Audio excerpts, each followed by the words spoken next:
Fox News alert, a push to extend unemployment benefits hitting a new roadblock. Senate Majority Leader Harry Reid so far refusing to consider Republican reforms to offset that cost. Chief Congressional Correspondent Mike Emanuel is watching all of this now. Do Republicans think Senator Reid is seriously going to consider their amendments on this, Mike?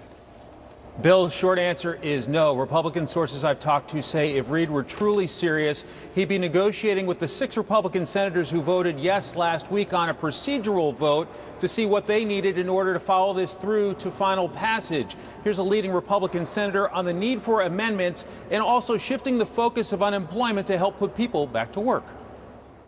This is a system that needs to be fixed. It needs to be modified. We need to have it reviewed. We need to have it paid for, all of those things. And if we could have open debate in the United States Senate and amendments, then maybe we could make it better in the long run.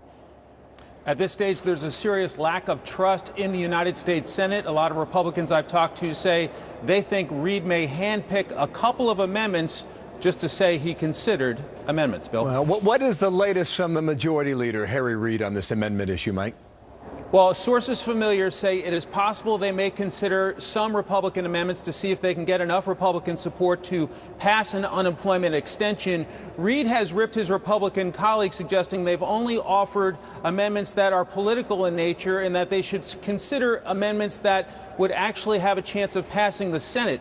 Reid spokesman Adam Jentelson told reporters late Friday, quote, Senator Reid has continued speaking with his Republican colleagues and informed them he is absolutely willing for the Senate to consider a reasonable number of relevant amendments from Republicans. But again, there's a lack of trust in the United States Senate at this point. Bill? All right, Mike. Thanks, Mike Emanuel. We'll watch that again as it continues this week. From the Hill.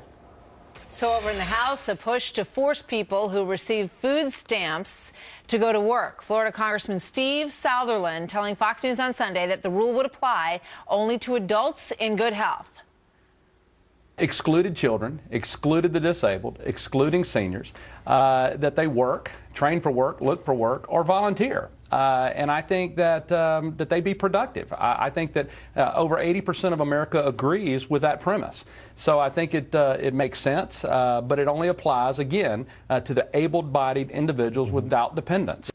So what do you think about that? The number of people on food stamps has exploded to a record 47 million people in the country now receiving them. The program cost nearly $80 billion in fiscal 2012. It's up like 19 million in 5 years.